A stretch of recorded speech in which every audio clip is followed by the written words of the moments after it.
Nanti filenya dikasihkan Mas Hendy. Ya. Oke, Assalamualaikum warahmatullahi wabarakatuh. Selamat pagi, salam sejahtera untuk kita semua. Semoga kita semua tetap dalam keadaan sehat ya. Sudah sarapan belum ini semuanya? Sudah ngopi. Sudah ngopi, ya. Teguh ketularan sama saya itu.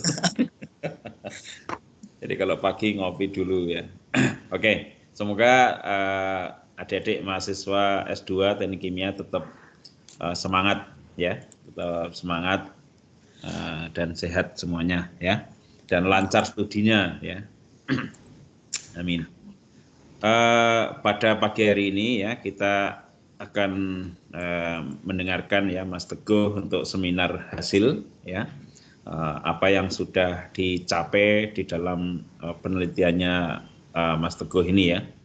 Dan perlu saya informasikan bahwa dari tesisnya Mas Teguh ini ya sudah mempublish 3 artikel ya dari 2 jurnal internasional level Q1 ya di Industrial and Engineering Chemistry Research ya, atau IECR yang diterbitkan oleh American Chemical Society ya. Mungkin teman-teman nanti teman-teman mahasiswa juga bisa itu sebagai pertimbangan ya untuk menjadi tempat publikasi ya. Nah, kemudian ada satu lagi yang artikel di jurnal International Journal of Renewable Energy Development yang editornya Prof. Hadianto ya. Jadi 3 itu menjadi bekal untuk dipresentasikan pada hari ini ya.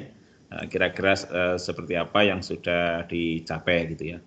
Silakan nanti Mas Teguh untuk presentasi kira-kira 15 menit ya, 10 sampai 15 menit. Kemudian nanti dilanjutkan dengan tanya jawab. Tolong setiap mahasiswa nanti menyiapkan 1 pertanyaan ya, supaya nanti bisa lebih ramai dan interaktif gitu ya. Terima kasih. Silahkan dimulai ya Mas Teguh presentasinya. Terima kasih Prof. Istadi. Assalamualaikum warahmatullahi wabarakatuh. Waalaikumsalam warahmatullahi wabarakatuh. Selamat pagi teman-teman. Terima kasih atas kehadiran teman-teman semua telah menyempatkan untuk mengikuti seminar hasil kami. Mohon izin untuk share screen dulu nih.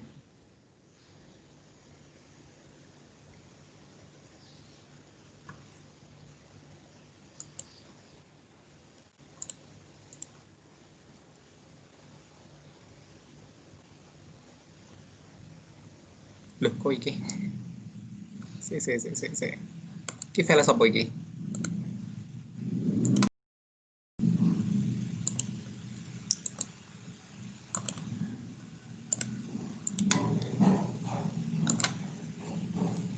PPT saya terlihat enggak ya?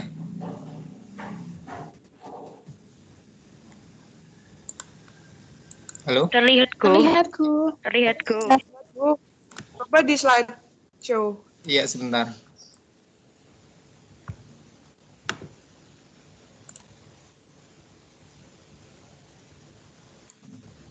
Bisa terlihat ya?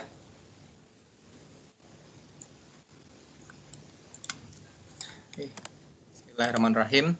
Selamat pagi semuanya. Terima kasih atas kehadiran teman-teman semua menghadiri seminar tesis kami yang kami beri judul Synergistic Role of Plasma and Catalyst on Palm Oil Cracking to Biofuels by Utilizing Modified Residue Fluid Catalytic Cracking or RFCC Catalyst Waste di bawah bimbingan Profesor Dr. Istadi STMT. Jadi tesis kami tulis dalam menggunakan bahasa Inggris. Tapi mohon izin untuk mempresentasikan dengan menggunakan bahasa Indonesia. Untuk tesis ini kami sudah mempublikasikan di 3 jurnal, yaitu 2 jurnal terindeks Q1 di Industrial and Engineering Chemistry Research, dan yang ketiga itu adalah di International Journal of Renewable Energy Development. Q3 ini terbitan dari Undip. Baik, langsung saja saya mulai. Jadi yang melatar belakangi penelitian kami adalah bahwasannya pada semakin hari kebutuhan energi itu semakin meningkat karena semakin meningkatnya populasi manusia. Nah, akan tetapi sebagian besar dari kebutuhan energi itu disuplai dari bahan bakar fosil, yang notabene bahan bakar fosil itu adalah bahan bakar yang non-renewable atau tidak dapat diperbaharui. Nah, oleh karena itu keberadaannya pasti akan habis suatu saat. Nah, selain itu, bahan bakar fosil juga merupakan bahan bakar yang tidak ramah lingkungan karena memiliki atau mengandung kontaminan-kontaminan seperti logam berat maupun sulfur, nitrogen, dan yang lainnya. Nah, kalau proses pembakaran daripada kontaminan-kontaminan ini akan menghasilkan senyawa-senyawa polutan yang dapat menimbulkan polusi di udara. Salah satu contohnya adalah pembakaran dari sulfur dan nitrogen menjadi SOx dan NOx. Nah, senyawa-senyawa tersebut dapat menimbulkan hujan asam misalnya. Nah, Mas Teguh, mohon maaf ya. Mas. Slide-nya muncul. Lah, nggak muncul? Enggak di slideshow, Iya. enggak slideshow gitu, Mas. Slide ini Masih hanya apa masih halaman pertama, Go? Soalnya kalau di tempat saya halaman pertama, Go. Tak ulang ya. Iya.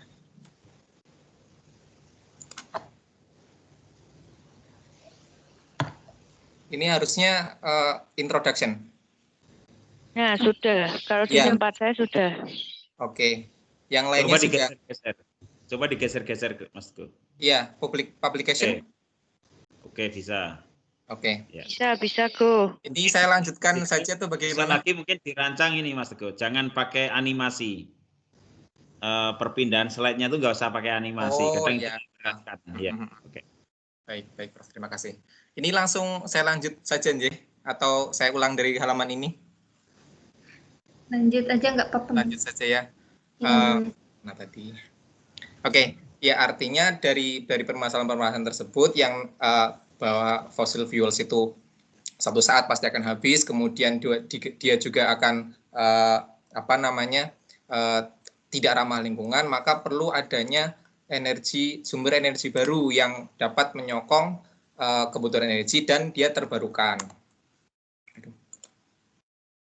Enggak mau geser. Berpindah ya slide-nya ya. Baik, biofuel ini muncul sebagai salah satu sumber energi yang terbarukan karena dapat digunakan untuk menyokong kebutuhan energi karena biofuel ini merupakan hidrokarbon yang memiliki sifat atau memiliki komposisi yang hampir sama dengan fossil fuel, yaitu dia dapat difraksinasi menjadi rentang gasolin, kerosin, diesel, dan diesel yang notabene bisa langsung digunakan di kendaraan. Nah, selain itu, biofuel juga merupakan bahan bakar yang dapat diperbarui atau terbarukan karena dia diproduksi dari biomasa. Selama biomasa masih ada, maka biofuel masih dapat diproduksi. Selain itu, biofuel juga environmentally friendly, artinya ramah lingkungan. Ramah lingkungan itu karena dia tidak menggunakan seperti yang disebutkan pada komposisi di fossil fuel. Nah, artinya bahwa emisi yang dihasilkan dari biofuel itu lebih baik daripada emisi yang dihasilkan dari fossil fuel karena kontaminannya lebih sedikit. Bahkan bisa dikatakan sulfur dan nitrogennya tidak ada. Nah, biofuel ini kebanyakan diproduksi dari minyak nabati seperti minyak jarak, minyak sawit, minyak biji bunga matahari, dan minyak nabati lainnya. Akan tetapi, riset-riset yang berkembang lebih banyak memanfaatkan minyak sawit, minyak kelapa sawit, karena dia memiliki hidrokarbon rantai panjang, yaitu biasanya yang umumnya itu adalah C18 dan C16, palmitic acid dan oleic acid. Kemudian selain itu rasio antara lemak jenuh dan minyak jenuh dan minyak tak jenuhnya itu hampir sama atau setara. Nah, beberapa peneliti mengatakan bahwa komposisi ini sangat berpengaruh terhadap produk yang dihasilkan, komposisi produk yang dihasilkan, terutama pada produk senyawa aromatisnya. Selain itu, di Indonesia, palm oil itu tersedia cukup banyak. Dan yang menyajikannya lagi adalah bahwa di Indonesia sudah ditetapkan peraturan pemerintah tentang penggunaan minyak sawit menjadi biodiesel yang sekarang sudah berkembang. Dan kedepannya akan dikembangkan lagi tentang biofuel yang dia itu bisa langsung digunakan untuk bahan bakar pemotor karena tidak perlu dicampur terlebih dahulu seperti biodiesel.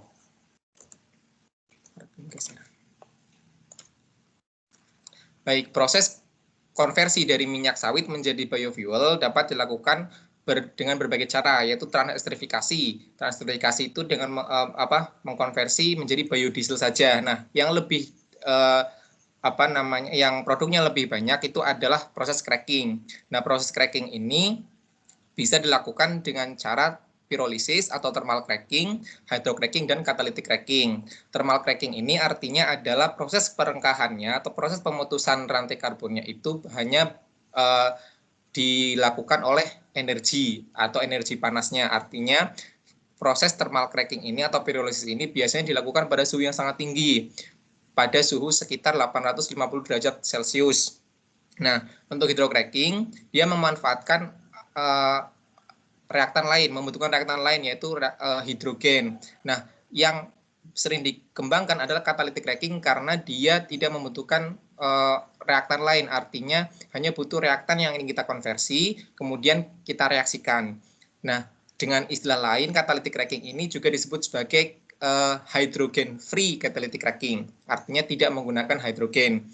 Nah, kelebihannya adalah poin pertama dan poin kedua sebenarnya itu dimiliki oleh ketiga proses tersebut, yaitu fleksibel terhadap berbagai macam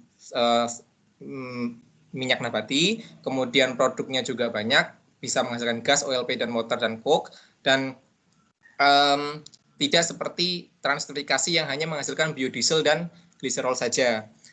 Nah, dibandingkan dari yang lainnya, catalytic cracking ini lebih rendah karena dia memanfaatkan katalis untuk menurunkan energi aktivasi sehingga suhunya menjadi lebih rendah. Nah, dengan suhu yang lebih rendah maka operating cost-nya lebih rendah karena membutuhkan bahan yang tidak terlalu resisten terhadap panas. Nah, proses yang terbaru itu adalah proses plasma assisted catalytic cracking, artinya proses catalytic cracking yang dibantu dengan peran plasma. Nah, peran daripada plasma ini adalah menyediakan energi elektron dengan energi yang tinggi. Nah, elektron yang berenergi tinggi ini berperan untuk membantu mengeksitasi pasangan elektron pada ikatan kovalen sehingga di ikatan itu menjadi lebih lemah, sehingga proses crackingnya akan menjadi lebih mudah. Akan tetapi kekurangannya adalah pada proses plasma cracking tanpa katalis, reaksinya sulit untuk dikendalikan karena reaksinya sangat random, sangat tidak beraturan untuk proses plasma cracking. Nah, selain itu proses ini plasma catalytic cracking pun masih belum banyak dipelajari untuk proses konversi minyak sawit menjadi biofuel. Nah, secara umum baik itu plasma assisted catalytic cracking maupun catalytic cracking konvensional, zat yang paling penting adalah katalis karena katalis ini dapat mengarahkan reaksi kemudian menurunkan energi aktivasi. Nah, poin pertama dan kedua ini mungkin adalah definisi umum atau sifat umum daripada katalis. Tapi yang paling khusus untuk proses cracking adalah katalis ini menyediakan situs aktif mulai atau menginisiasi proses terbentuknya karbokation. Nah, karbokation ini adalah senyawa intermediate yang untuk proses catalytic cracking. Artinya proses catalytic cracking ini melalui pembentukan karbokation. Nah, dengan adanya katalis, pembentukan karbokation ini dapat dipercepat. Nah, oleh karena itu peran katalis ini sangat penting untuk proses catalytic cracking. Kemudian efisiensi daripada katalis ini dipengaruhi oleh surface area, pore volume, pore size, dan active site-nya. Nah, terutama adalah active site-nya karena aktif site ini atau situs aktifnya ini adalah yang menginisiasi terbentuknya ion tadi. Nah, katalis yang dikembangkan untuk proses catalytic cracking itu adalah katalis yang memiliki situs asam, Bronsted maupun Lewis. Karena situs asam inilah yang menginisiasi proses terbentuknya karbokation. Nah, pada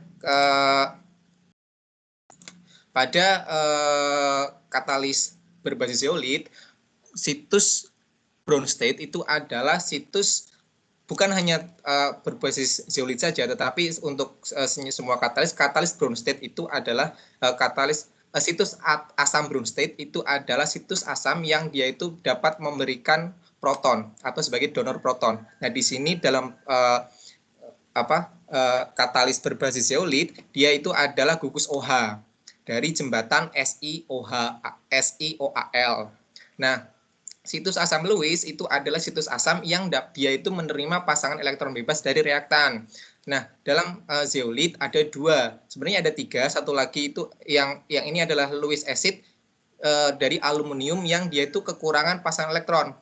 Elektron ini Al ini memiliki 3 elektron bebas. Nah, sedangkan tiganya ini sudah berikatan dengan O. Artinya dia itu tidak oktet, dia itu hanya 6. Nah, dia itu masih ada kekosongan elektron 2. Nah, 2 kekosongan ini dia bisa menerima pasangan elektron bebas dari pasangan elektron dari reaktan sehingga dia berperan sebagai si Al ini berperan sebagai situs asam Lewis. Nah, yang satunya ini adalah Si yang dia kekurangan elektron sehingga dia bisa berperan sebagai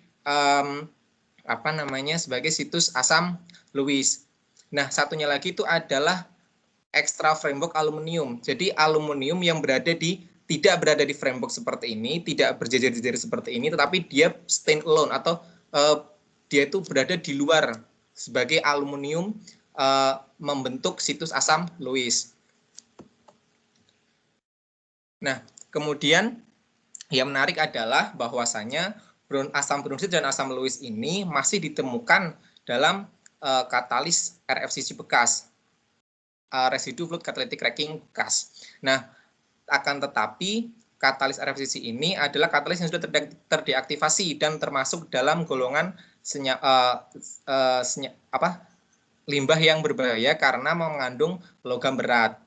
Nah, kajian tentang penggunaan katalis RFCC bekas ini sudah dilakukan oleh Estadi et al. Pada 2019, yaitu bahwa katalis RFCC ini masih bisa digunakan dengan beberapa treatment. Nah, hanya saja produk yang dihasilkan masih kerosin dan diesel, tidak bisa sampai kepada gasolin, artinya tidak bisa ke rentang hidrokarbon yang lebih pendek karena masih terdeaktivasi. Oleh karena itu perlu di treatment terlebih dahulu. Nah, treatment yang bisa digunakan itu yang adalah treatment asam. Beberapa peneliti yang sudah melakukan itu adalah ada Zaigo et al., Poch et al., dan Suarez et al. Nah, oleh Zaigo et al. Pada 2020, pada tahun 2000 melakukan penelitian mentreatment H-beta zeolit menggunakan citric acid. Nah, dia bisa meningkatkan situs asam kuat dan asam lemah. Dan yang menarik adalah dia itu bisa melakukan dealuminasi maupun realuminasi. Sehingga ada 2 proses yang bisa dilakukan oleh si citric acid. Nah, kemudian pada tahun 2006, Poch et al. Itu melakukan treatment terhadap MCM41 menggunakan asam sulfat. Nah, menariknya adalah bahwa mereka menemukan asam sulfat ini bisa menambahkan situs asam Bronsted pada MCM41. Nah, Suarez 2019 mengatakan total Bronsted acid site of zeolite meningkat ketika katalis ditreatment menggunakan HFNH4F. Artinya, dari penelitian-penelitian ini kami simpulkan bahwa treatment asam itu cukup menjanjikan untuk meningkatkan situs asam Bronsted maupun situs asam Lewis. Baik, problem statement-nya, catalytic cracking ini membutuhkan katalis asam yang mengandung Bronsted dan Lewis acid site. Nah, RFCC katalis ini masih memiliki situs asam tersebut, tetapi keaktifannya masih rendah. Oleh karena itu, butuh ditreatment terlebih dahulu. Nah, treatment yang kami pilih adalah treatment asam untuk mengaktifkan atau untuk meningkatkan situs asam bromsid maupun situs asam Lewis berdasarkan dari penelitian-penelitian para researcher sebelumnya. Nah, kemudian proses plasma asid katalitik cracking ini memiliki hasil yang cukup menjanjikan berdasarkan hasil penelitian dari Estadi et al. 2019. Akan tetapi, konversi yang dihasilkan bisa ditingkatkan dari 79% menjadi 95%. Ini sangat signifikan. Kemudian yield OLP-nya juga meningkat dari 75 menjadi 92%. Nah, yang lebih menarik adalah bahwa reaktor plasmanya ini dilakukan pada suhu yang lebih rendah daripada reaktor konvensionalnya. Artinya plasma catalytic cracking ini sangat menjanjikan untuk proses cracking minyak sawit. Nah, kemudian tetapi peran daripada plasma dan peran katalis maupun peran sinergi antara kedua-duanya masih belum dipelajari. Oleh karena itu, pada studi ini permasalahan tersebut dipelajari. Nah, tujuan daripada penelitian ini adalah yang pertama mempelajari efek treatment asam terhadap keasaman dari katalis dan mempelajari peran daripada katalis untuk proses catalytic cracking minyak sawit menjadi biofuel. Kemudian yang kedua adalah untuk mengevaluasi proses plasma acid catalytic cracking sebagai advanced proses untuk konversi minyak nabati menjadi biofuels. Yang ketiga adalah untuk mempelajari peran efek suhu dan peran sinergi antara plasma dan katalis pada proses plasma acid catalytic cracking minyak sawit menjadi biofuels. Skopnya, acid treatment yang dilakukan adalah menggunakan citric acid, sulfuric acid, dan gabungan dari keduanya. Kemudian katalis ini dikarakterisasi menggunakan XRF, XRD, PETBJH, dan pyridine FTIR. Kemudian untuk mengetahui performance-nya, katalis ini direaksikan pada reaktor fixed bed katalitik yang konvensional untuk menguji keaktifan daripada katalis. Kemudian untuk membandingkan untuk mengetahui peran plasma dan peran katalis pada reaktor plasma, reaktor yang digunakan adalah reaktor DBD atau reaktor dielectric barrier discharge yang berbentuk silinder. Nah, kemudian parameter yang dipelajari untuk proses plasma catalytic cracking adalah temperatur. Masuk ke yang pertama, yaitu adalah bagaimana kita meningkatkan keasaman daripada meningkatkan situs asam bromsid maupun situs asam Lewis dari RFCC katalis RFCC bekas untuk proses cracking minyak sawit menjadi biofuels.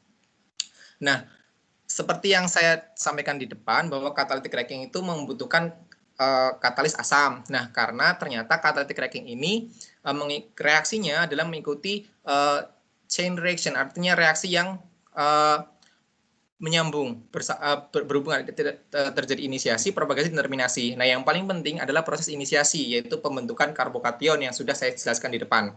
Nah, pembentukan karbokation ini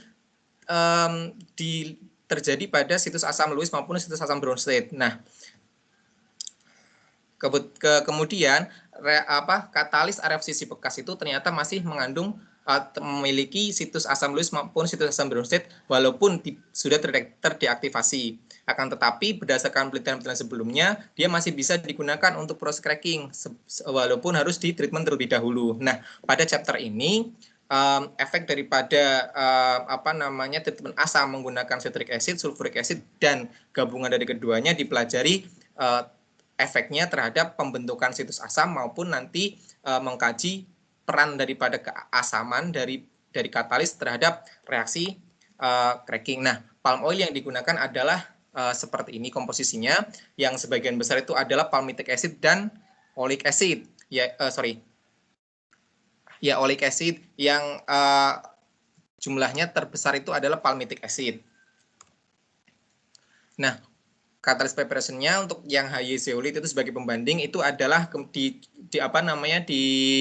dikeringkan dulu pada suhu 110 derajat Celcius selama 12 jam, kemudian dikalsinasi pada suhu 550 selama 4 jam. Nah, untuk proses treatment asamnya, zeolite high tidak dilakukan, hanya untuk membanding saja. Kemudian untuk yang RFCC-nya itu adalah sebelum sebelum di treatment dia dikeringkan terlebih dahulu selama 12 jam, kemudian di treatment menggunakan larutan asam 3 molar seperti itu selama 30 menit pada suhu 80 derajat Celcius. Setelah itu dikeringkan dan dikalsinasi.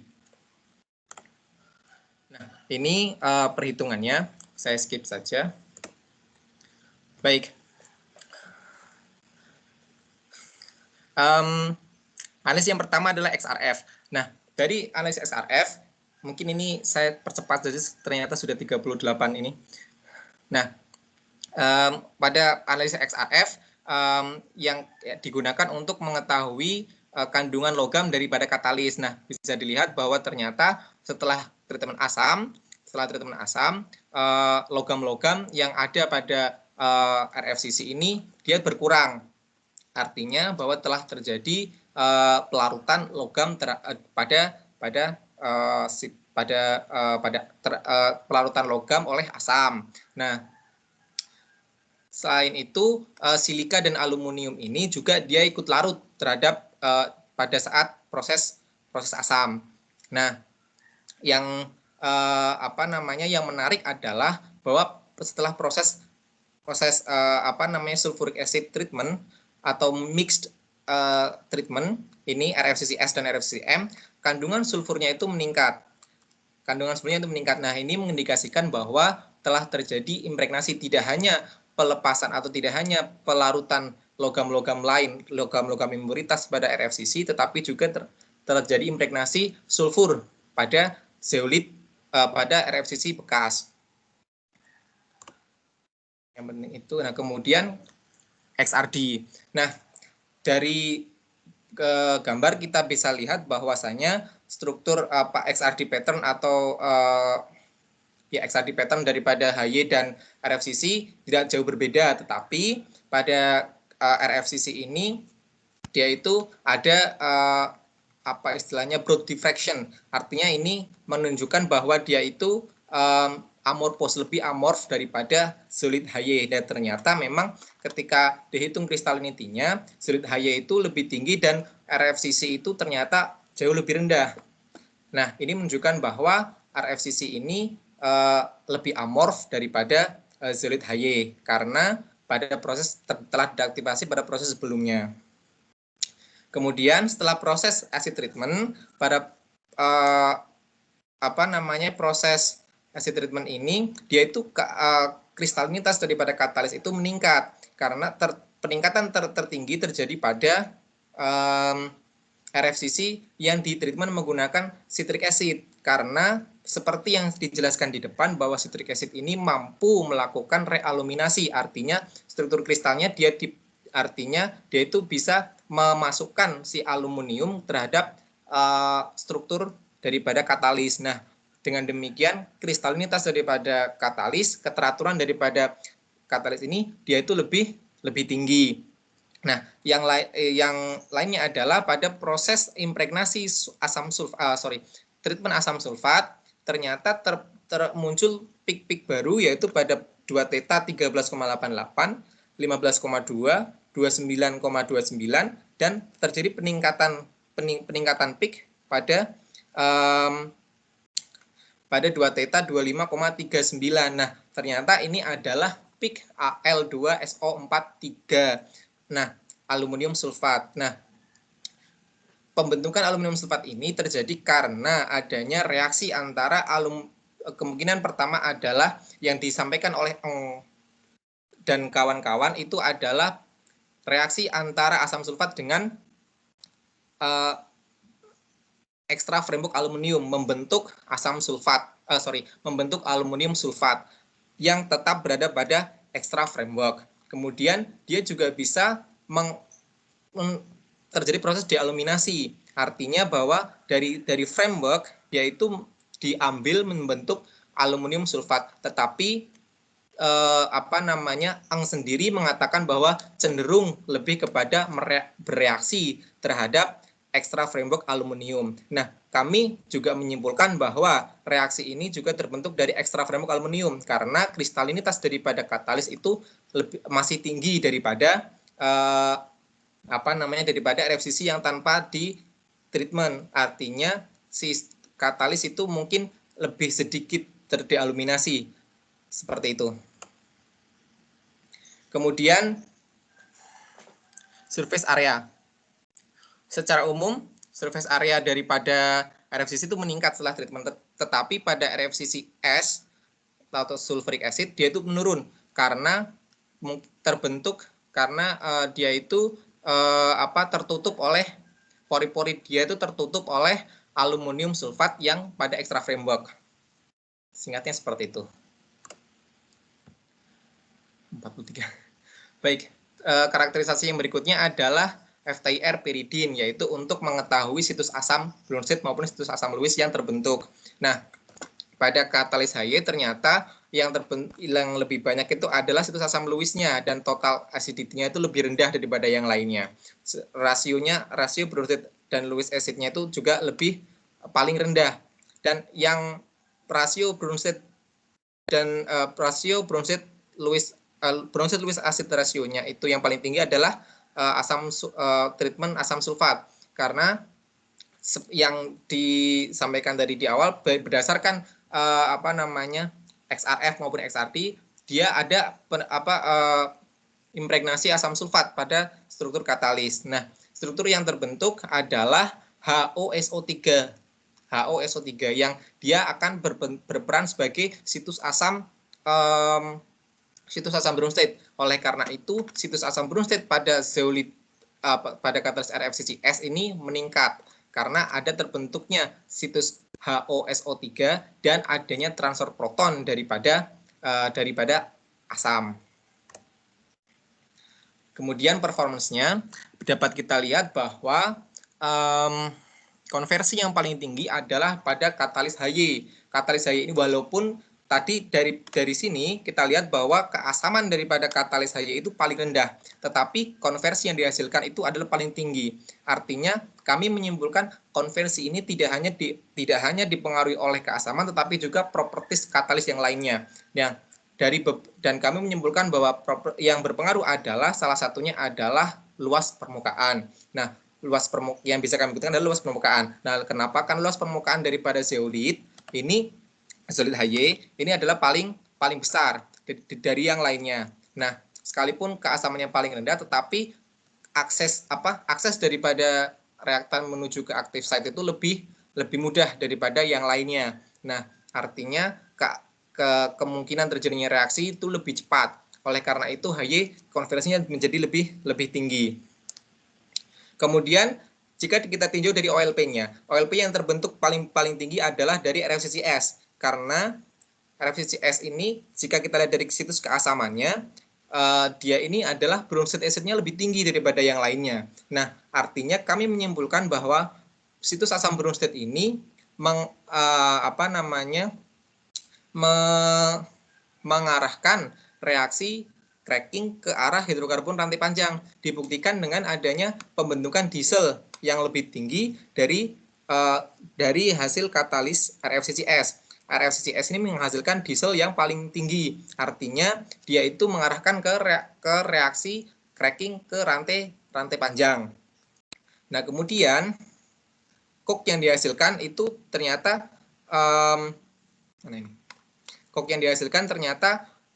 HY itu lebih besar daripada yang lainnya. Nah, jika kita lihat dari situs asamnya, ternyata situs asam daripada HY ini Lewis acid-nya lebih tinggi daripada yang lainnya. Situs asamnya itu perbandingan antara Bronsted dan Lewis-nya itu adalah yang paling rendah, itu adalah HY. Artinya perbandingan Lewis dan Bronsted-nya itu paling tinggi adalah HY. Nah, kami menyimpulkan bahwasanya dan ini tidak hanya pada HY saja, tetapi juga katalis yang lainnya RFCC M. Katalis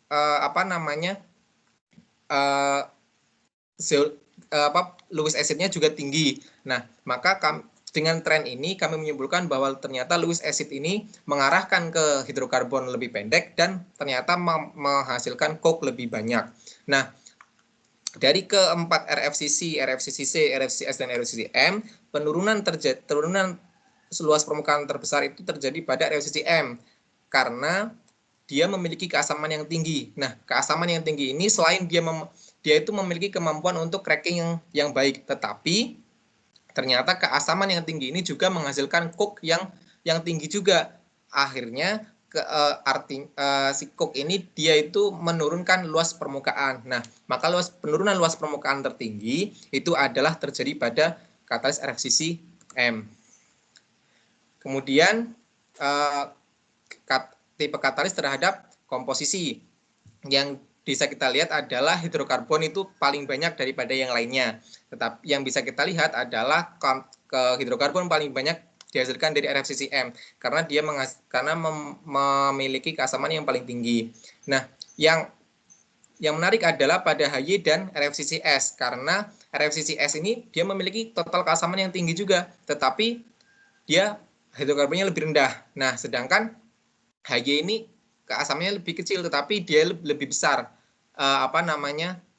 hidrokarbonnya juga dibandingkan dengan yang lainnya. Nah, kami menyimpulkan bahwa tidak hanya keasaman saja yang mengarahkan mengarahkan reaksi, tapi juga jenis asamnya. Nah, situs asam yang ada pada RFCS itu kebanyakan adalah situs asam Bronsted. Nah, sedangkan yang di RFCM dan di sini kebanyakan itu adalah Lewis. Artinya kami menyimpulkan bahwa situs asam Bronsted itu mengarahkan ke situs asam Lewis itu mengarahkan ke hidrokarbon. Nah, selain itu tadi kita lihat bahwa komposisi dari minyak sawit adalah palmitic acid dan oleic acid. Palmitic acid itu adalah C16. Nah, yang terbesar ternyata adalah di sini adalah pentadekan C15. Nah, artinya di sini telah terjadi reaksi deoksigenasi. Reaksi deoksigenasi melepaskan CO2 menghasilkan hidrokarbon yang rantainya satu karbon lebih pendek daripada reaktan sebelumnya. Nah, kalau palmitic acid adalah C16, deoksigenasi maka menjadi C15. Yang menarik adalah bahwa seharusnya karena dia itu mengandung oleic acid, seharusnya kalau terjadi deoksigenasi maka dia membentuk C17 karena C18 ada pada reaktan. Tetapi pada kenyataannya untuk katalis RFCC modified dan katalis RFCC based katalis, ternyata dia itu tidak sangat sedikit menghasilkan C17. Nah, tetapi HY ini menghasilkan C17 yang cukup banyak. Nah, ini kami simpulkan bahwa katalis RFCC itu lebih baik untuk proses cracking. Artinya untuk crackingnya dia karena C17 yang terbentuk itu dia terpotong. Seperti itu. Kemudian untuk stability test, kami memilih RFCC S atau yang ditreatment dengan asam sulfat karena dia itu memiliki penurunan di antara modified RFCC katalis, dia memiliki penurunan luas permukaan yang paling rendah. Maka kami menggunakan ini sebagai dasar untuk stability test. Nah, bisa kita lihat bahwa yield OLP dan selectivity dari gasolin selama hampir 21 jam itu ternyata tidak terlalu turun atau masih bisa kita anggap dia itu stabil. Artinya bahwasanya katalis RFCC ini masih memiliki potensi yang tinggi untuk kita manfaatkan sebagai katalis untuk reaksi cracking minyak sawit menjadi biofuel. Kesimpulannya untuk chapter ini adalah katalis RFCC ini masih bisa kita gunakan untuk cracking walaupun harus kita treatment terlebih dahulu. Nah, treatment asam sulfat mengarahkan katalis untuk memiliki asam sulfat yang tinggi, memiliki situs asam Bronsted yang tinggi. Nah, sedangkan untuk mixed sulfuric acid dia itu mengarahkan ke peningkatan keasaman. Nah, peningkatan keasaman ini terjadi karena pembentukan gugus sulfat HOSO3 dan transfer atau proton transfer dari asam yang digunakan. Nah, kemudian konversi itu meningkat seiring dengan meningkatnya keasaman. RFCC katalis yang ditreatment dengan menggunakan asam sulfat memiliki Bronsted acid Lewis acid ratio yang paling tinggi. Nah, keasaman yang komposisi daripada komposisi daripada biofuel itu tergantung daripada keasaman atau dari Bronsted dan Lewis acid rasionya.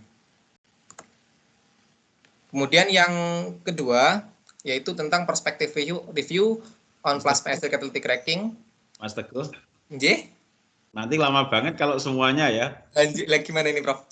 Ya, aja yang hasil yang terakhir yang plasma ya. Oh ya, berarti ini langsung loncat ke yang berikutnya? Ya. Kan harusnya tadi diringkas saja sebenarnya, dielaborasi dari ketiga subchapter itu. Karena itu kan panjang sekali. Ini langsung ke yang plasma, Nji? Ya. Oke. Baik, yang terakhir sebenarnya ini adalah efek plasma dan peran sinergi antara plasma dan katalis pada proses plasma catalytic cracking palm oil menjadi biofuel. Nah, sebenarnya dasarnya adalah sama. Harusnya udah usah lagi introduction. Ya. Nah, baik. Yang temuan kami adalah bahwasanya ketika kita bandingkan pada suhu yang sama, plasma acid catalytic cracking memiliki keaktifan yang lebih tinggi.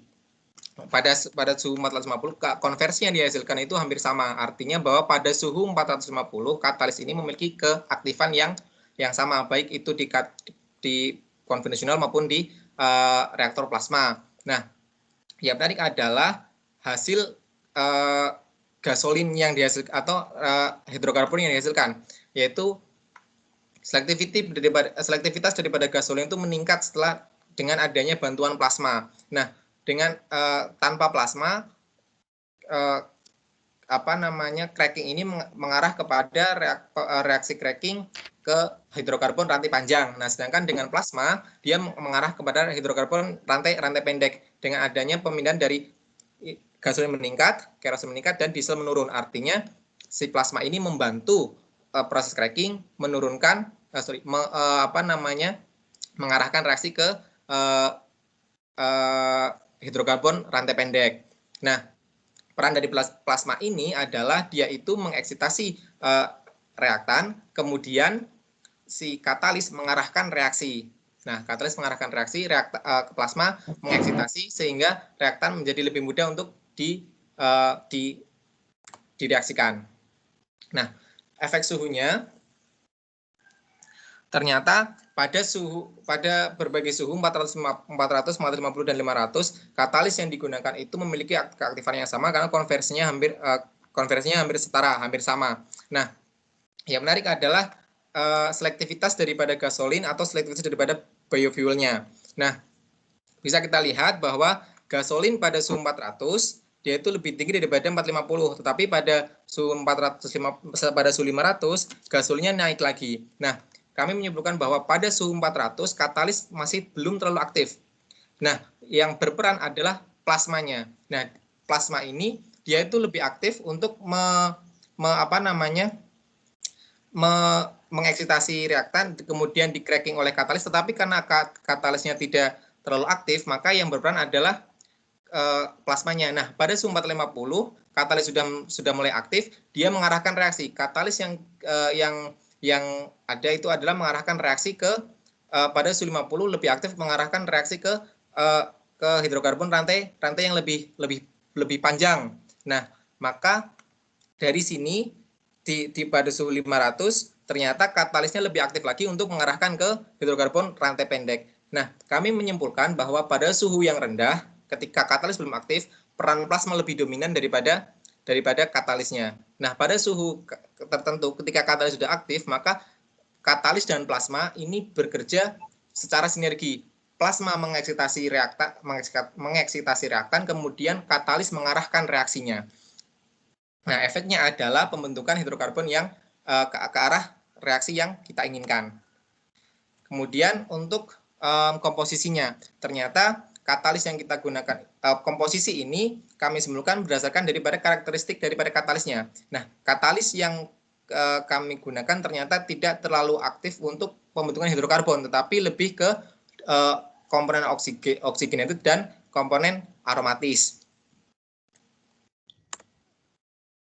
kesimpulannya nih, atau langsung kesimpulan akhir aja ya Prof ya, karena ini ada di kesimpulan akhir. Ya. Baik, jadi kesimpulan yang pertama tadi itu adalah bahwa RFCC katalis masih bisa kita manfaatkan dengan kita treatment, kemudian efek daripada asam sulfat itu dia menghasilkan brown state, kemudian brown state, situs asam brown state mengarahkan ke hidrokarbon rantai panjang, situs asam Lewis mengarahkan ke hidrokarbon rantai pendek. Nah, kemudian situs reaktor plasma ini memiliki keunggulan, ternyata dia itu ada yang mengatakan ternyata si plasma reaktor ini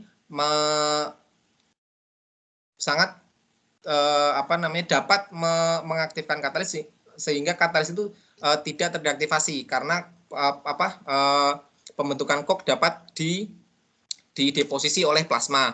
Nah, kemudian walaupun riset-riset yang berkembang itu banyak sekali tentang menggunakan plasma, tetapi yang banyak digunakan itu adalah reaktor DBD.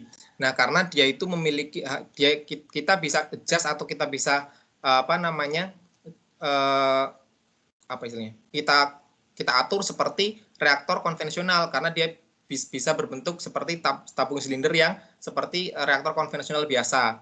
Nah, walaupun demikian ada beberapa yang perlu diperhatikan untuk merancang reaktor plasma DBD, terutama adalah discharge gap atau jarak antara elektroda, kemudian laju daripada feed, kemudian voltasenya, dan kemudian katalis dan temperatur. Nah, kesimpulan terakhir adalah kehadiran plasma dapat meningkatkan selektivitas ke hidrokarbon rantai pendek karena adanya tumbukan antara elektron berenergi tinggi dari plasma dan kovalen elektron pada ikatan kovalen karbon-karbon. Nah, elektron yang berenergi tinggi ini dari plasma dapat memutus secara langsung ikatan karbon maupun membantu proses ekstasi saja. Nah, peran sinergi antara keduanya elektron dan katalis ini dapat meningkatkan performa daripada reaktor catalytic cracking.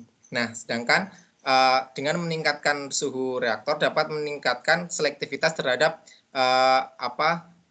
hidrokarbon rantai pendek. Walaupun demikian meningkatkan temperatur reaktor dapat meningkatkan pembentukan senyawa aromatik dan oxygenated compound di liquid fuel. Rekomendasinya adalah kemungkinan untuk riset berikutnya crude palm oil mungkin bisa digunakan karena mungkin harganya lebih murah. Kemudian untuk meningkatkan keasamannya mungkin bisa dengan memvariasikan daripada perbandingan antara asam sulfat dan asam sitrat. Nah, untuk mempelajari peran sinergi antara plasma dan katalis, ada salah satu cara yaitu dengan mempelajari kinetikanya, karena kita bisa melihat seberapa besar peran plasma terhadap proses eksitasi reaktan dan seberapa besar kemampuan katalis untuk menurunkan energi aktivasi. Seperti itu, dan di akhir kami mengucapkan terima kasih kepada Prof. Tadi selaku pembimbing kami, kemudian juga kepada rekan-rekan di laboratori plasma katalisis di bawah bimbingan Prof. Tadi. Kemudian juga kami ucapkan terima kasih kepada LPPM atas dana untuk riset ini melalui riset publikasi internasional bereputasi tinggi yang diperoleh oleh Prof. Tadi dan rekan-rekan. Terima kasih.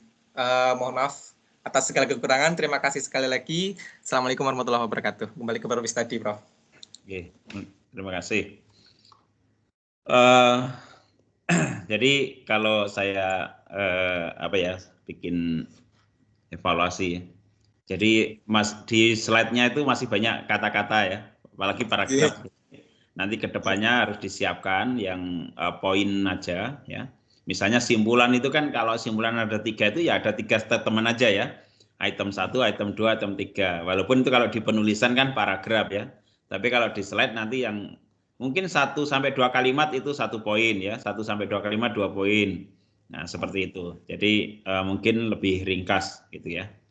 Ya. Kemudian untuk yang karena ini modelnya itu adalah subtopik, maka secara teori itu diringkas di depan ya, di presentasi depan itu kan ketika presentasi di awal namanya latar belakang, mungkin disitulah sebenarnya konsepnya ya. Sehingga nanti setelah itu kan tetap metode ya, tetap metode itu bagaimana mencapai untuk menyelesaikan dari 3 tujuan tadi ya, nanti metode seperti itu. Baru nanti pada saat kita bicara di hasil nanti kan menyinggung lagi apa yang konsep yang di depan. Jadi tiap-tiap subtopik tidak perlu lagi introduction seperti itu kan. Jadi langsung kepada metode, karena metode di masing-masing subtopik itu kan bisa jadi berbeda ya. Nanti itu kalau metode bisa disajikan di masing-masing. Sehingga nanti setelah konsep depan, kemudian ada tujuan, baru langsung masuk ke subtopik. Nah, subtopik itu langsung ke metode, jadi jangan lagi introduction ya. Karena introduction secara umum kan sudah ditaruh di depan gitu. Ya, mungkin saya sekilas seperti itu. Silakan untuk para mahasiswa S2 untuk silakan bertanya ya untuk ke Mas Teguh. Kira-kira maksimum 30 menit ya dari sekarang untuk diskusinya. Silakan. Bisa raise hand atau apa?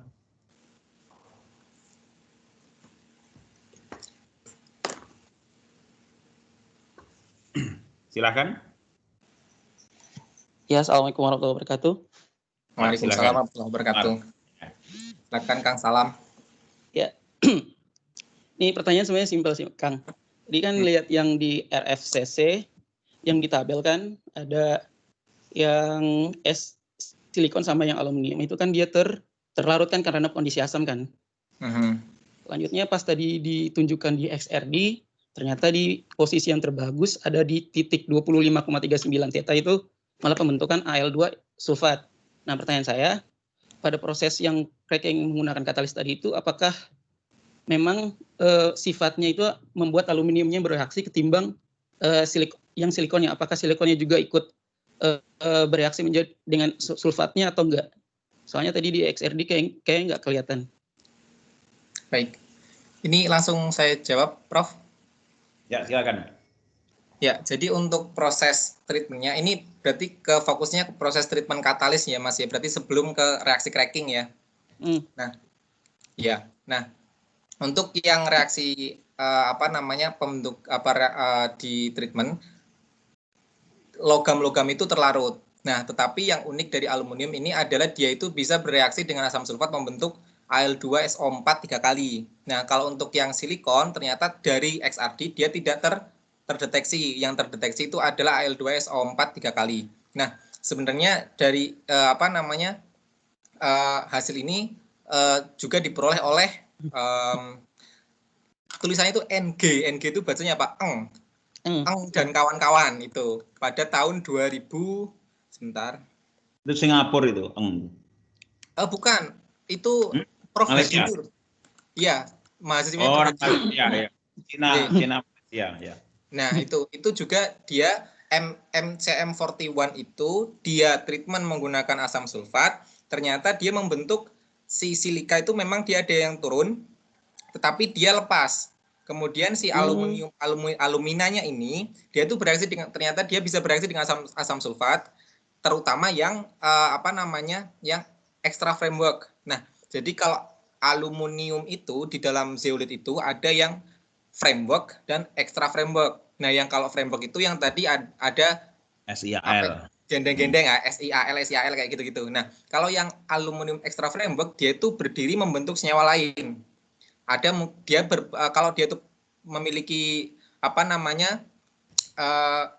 istilahnya charge kalau bahasa Indonesianya muatan. Kalau dia itu memiliki muatan.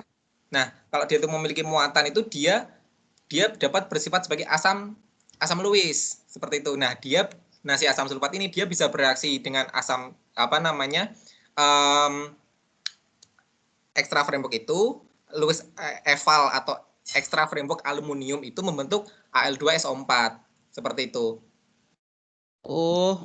Berarti karena memang sifatnya karena extra framework ya, makanya dia bisa mengikat sama tuh. Nah, sama satu lagi Kang, tadi kan di kesimpulan mengatakan kalau misalnya untuk proses crude oil palm dengan cracking itu bagusnya dalam kondisi asam. Nah, tadi juga dijelasin sama Kang Teguh kalau misalnya untuk mendapatkan kondisi asam bisa dengan istilahnya mengkolaborasi antara penambahan asam sulfat sama asam asetat. Nah, kira-kira ada nggak sih asam sitrat, range asam sitrat. Asam sitrat sama asam sulfat. Nah, kira-kira kan kondisi asam ini kan kalau misalnya untuk orang-orang yang ingin mencoba untuk proses crude oil dengan proses cracking katalis, itu kan berarti pas dikasih tahu kondisi asam kan masih awam ya. Misalnya kondisi asam dari 1 sampai 5 kan masih masuk ya kondisi asam. Nah, apakah dari Kang Teguh memiliki range saat melakukan proses tadi itu kira-kira berapa sih range kondisi asam yang optimal atau bagus yang didapat? Soalnya kalau misalnya bilang kondisi asam yang dicoba-coba dari 1 sampai 5 kan juga masih masuk kondisi asam. Kira-kira kondisi asam seperti apa yang bagus untuk proses ini? Maksudnya kondisi asam 1 sampai 5 itu pH. pH. Apakah dilihat dari pH juga atau cuma gimana, Kang? Terima kasih. Jadi sebenarnya konsep pH dengan konsep katalis itu agak berbeda, Mas. Kalau pH kan larutan asam, pH-nya sekian. Nah, kalau katalis itu berbeda. Artinya kandungan asam, keasaman daripada katalis, situsnya. Nah, itu berbeda dengan larutan asam, Mas. Jadi kami kalau dikatakan bahwa pada pH berapa, kita tidak mengejas pH berapa karena memang dia itu bukan mengkondisikan pH-nya berapa, tapi katalisnya yang kita kondisikan. Memiliki situs asam, seperti itu, Mas. Berarti cara untuk membedakan dia saat untuk yang katalisnya memiliki situs asam, saat misalnya kita misalnya tadi menambahkan asam sulfat sama sitrat, melihat perbedaan dia keasamannya itu dari mana, Kang? Sifatnya. Baik, jadi melihat sifat keasaman daripada katalis ya kita tanggapan saya adalah bagaimana kita membedakan sifat asam daripada katalis yang ditreatment dengan perbandingan asam. Itu yang saya tangkap, betul? Baik, untuk melihat keasaman daripada katalis itu kita bisa menggunakan beberapa metode, Mas. Salah satunya yang saya lakukan ini di sini adalah dengan metode pyridine FTIR. Jadi katalis yang memiliki situs asam itu ditempeli apa istilahnya ya? Ditempeli apa diadsorpkan ya, ada senyawa namanya pyridine diadsorpkan, ditempelkan ke situs asamnya. Nah, kalau dia memang ada situs asam, maka si pyridine ini akan bisa nempel. Nah, setelah dia nempel, kita cek dengan FTIR. Kalau memang ada dia nempel pada situs asam Lewis, dia akan muncul peak pada 1455. Saya kasih gambarnya ya. Boleh. Oke, sebentar.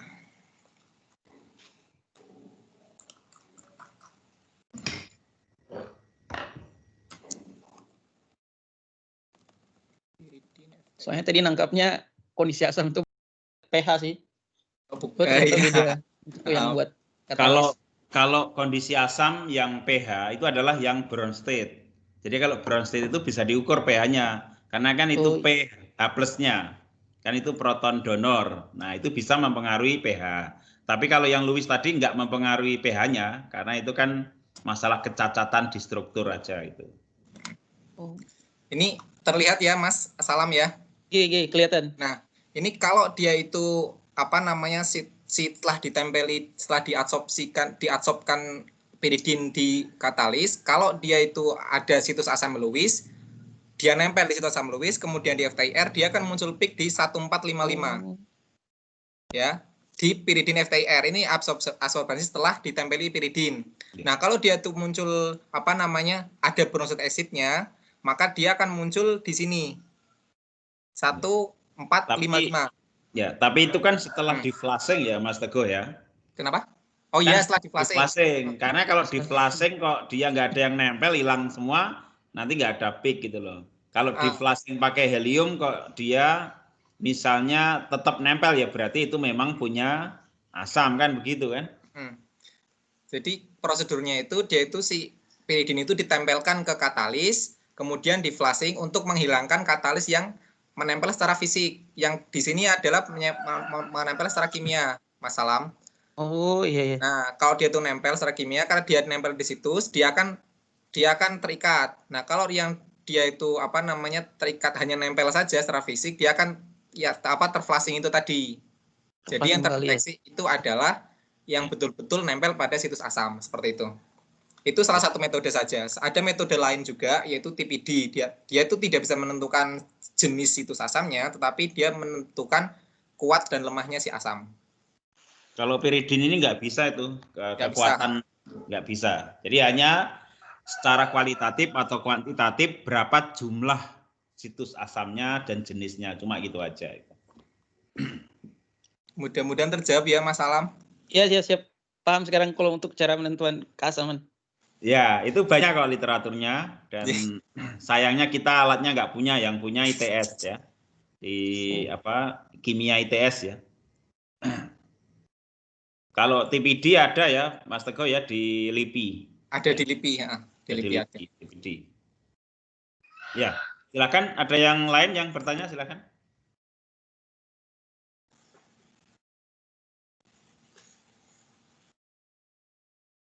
Mas Teguh, untuk plasmanya ya, bagaimana Mas Teguh consider aspek safety ya, karena kan itu tegangan tinggi. Nanti itu bagaimana di reaktornya? Baik, kalau di reaktornya itu sebenarnya dari power supply. Dari power supply-nya itu ada kontrolernya. Jadi kalau dia itu terjadi kemudian dia terjadi trouble, dia akan mati. Nah, kalau di reaktornya sendiri, dia itu harus ada istilahnya isolator. Nah, kalau supaya tidak terjadi loncatan, artinya antara jarak antara elektroda high voltage dengan ground-nya itu, karena ini DC yang pertama, yang ini yang di-run-kan yang DC. Nah, dia itu harus tidak dekat, karena kalau dia itu dekat, dia bisa loncat. Nah, kalau loncat dia bisa konslet. Jadi itu harus dipastikan dia itu tidak terlalu dekat antara elektroda high voltage dengan ground-nya. Seperti kalau itu. untuk supaya kita tidak kesetrum, resiko kesetrum itu ya. Nah, itu. Harus di ground. Kemudian ya harus pakai safety shoes yang tebal. Ya. Silakan yang lain ditanyakan.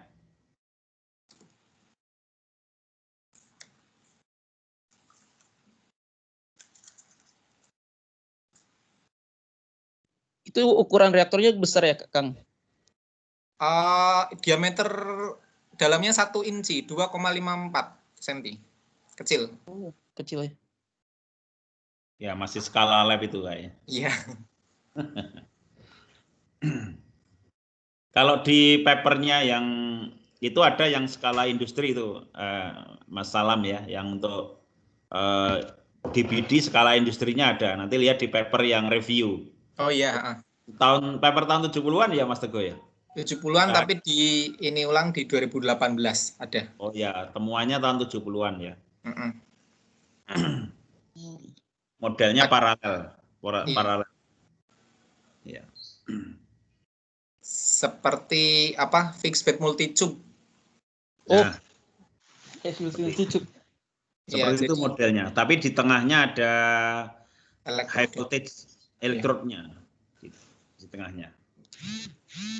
Di papernya sudah saya upload di files, nanti bisa dibaca kalau berkenan. Ya. Bisa. Apa ini kayaknya? Ada yang bertanya, silakan.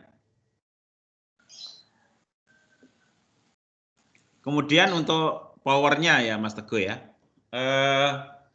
plasma itu kan sampai kilovolt ya. Kira-kira energinya tinggi nggak? Ya, hitung-hitungannya masalahnya rugi dan tidaknya menggunakan sistem itu ya, gitu kan.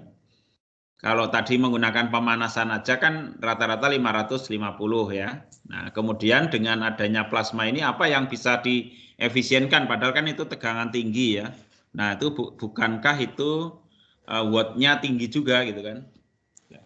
Baik, untuk menghitung energi itu kan EVI kali T. Nah, V-nya memang besar, tetapi untuk plasma, pembentukan plasma itu terjadi kalau ada arusnya itu kecil. Kalau dia arusnya gede, malah dia akan loncat, artinya dia konslet. Apa istilahnya arus pendek? Arus pendek itu kan karena dia itu kan apa? Ya. Namanya arch. Ya, terjadi arch itu. Nah itu malah konslet. Jadi sebenarnya plasma itu arusnya sangat kecil, bahkan miliampere. Nah, jadi kalau sekalipun voltasenya tinggi, itu arusnya sangat kecil, miliampere. Jadi energinya itu tidak terlalu besar juga akhirnya. Dalam berapa watt kira-kira? Wattnya? Berapa watt ya? Kalau misalkan supaya punya bayangan, kira-kira butuh berapa watt itu kan? Kalau misalkan tegangannya adalah 10 kV, arusnya itu bisa 100 miliampere. Kenapa? 100 miliampere atau 200? 100 miliampere. 100 miliampere waktunya taruhlah 1 jam. Ya, itu kan pakai integral ngitungnya ya. Ya, harusnya pakai integral dengan kurva itu. Ya. Soalnya kalau dibandingkan dengan microwave kan itu sampai 1000 watt. Energinya kan 1000 sampai 1200 watt gitu kan. Kira-kira apakah masih efisien atau tidak gitu kan. Cuma memang di waktunya yang menjadi pendek ya. Kalau reaksi biasa itu kan sampai misalnya lah ambil batch gitu ya, satu reaksi sampai selesai itu kan panjang. Mungkin dengan itu kan lebih pendek ya. Walaupun itu wattnya tinggi, ya. Voltasenya tinggi ya. Jadi lebih hematnya itu di waktu tadi ya, di T ya. Di waktu yang lebih pendek. Jadi kalau dulu Pak Lokman itu kan antara 2 jam kalau menggunakan katalis heterogeneous ya, yang pembentukan biodiesel. Kalau pakai plasma itu cukup sampai 2 sampai 5 menit saja. Jadi dari sisi waktu itu lebih pendek ya, tapi tidak mengubah keseimbangannya ya. Artinya tidak mengubah konversi maksimumnya itu. Ya. Silakan kalau ada yang tanya lagi. Kalau tidak ada saya akan bikin summary dan rekomendasinya ya. Ya. Mungkin Mas Teguh untuk di reka ulang lagi ya, di redesign lagi untuk slide-nya. Karena nanti pada saat ujian itu kan presentasi hanya 10 sampai 15 menit saja. Jadi saya sarankan untuk yang konsep dasarnya itu ditaruh di depan tadi ya. Konsep dasarnya, latar belakang umumnya itu nggak usah panjang-panjang ya, itu satu slide saja. Gitu kan. Terus yang kalaupun ada yang ini disiapkan di belakang aja, jika ada yang tanya kan nanti ditunjukkan, tapi nggak usah disampaikan semuanya gitu kan.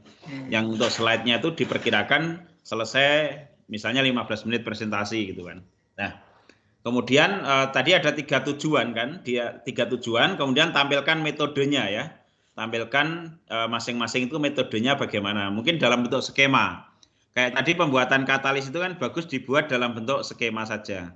Skema flowchart gitu ya. Jadi nggak banyak kata-kata ya. Nah, kemudian misalnya tujuan yang pertama tadi metodenya apa gitu kan. Nanti itu di paper yang pertama. Kemudian yang tujuan yang kedua, nanti kan yang kedua itu kan review paper ya sepertinya tadi ya. Nah, review paper itu nanti kan apa yang bisa didapat dari situ gitu kan. Nah, itu nanti dielaborasikan dengan yang ketiga kan di plasma reaktor ya. Kira-kira apa yang bisa dielaborasikan, misalnya tentang efek-efek dari kondisi proses tadi gitu ya. Nah, nanti simpulannya juga sama, ada 3 item saja, tapi bukan paragraf, tapi statement aja dalam bentuk statement simpulan, misalnya masing-masing statement itu kan dua kalimat gitu ya, itu lebih ringkas. Nah, makanya kalau adik-adik mahasiswa presentasi kan tidak terlalu banyak membaca teksnya gitu kan, jadi harus sudah bisa improvisasi gitu kan. Maka yang di situ highlight-nya saja itu lebih bagus yang seperti itu. Oke, kalau saya kira itu ya untuk summary-nya dari sampai ini. Ternyata risetnya ini belum selesai kan, masih panjang juga gitu ya untuk topik ini. Kalau tidak ada pertanyaan lagi, saya kira saya akhiri ya untuk seminar hasil pada pagi hari ini ya. Masih ada? Masih ada komen? Kalau tidak ada, saya kira saya tutup. Terima kasih atas atensi semuanya dan selamat kepada Mas Teguh untuk bisa segera dilanjutkan dan diselesaikan untuk tesisnya gitu. Semoga yang lain juga lancar, segera bisa seminar hasil dan juga maju ujian untuk tesisnya ya. Semoga nanti bisa lulus tepat waktu. Terima kasih atas perhatiannya. Assalamualaikum warahmatullahi wabarakatuh. Waalaikumsalam, Prof. Terima kasih, Prof. Ya, sama-sama.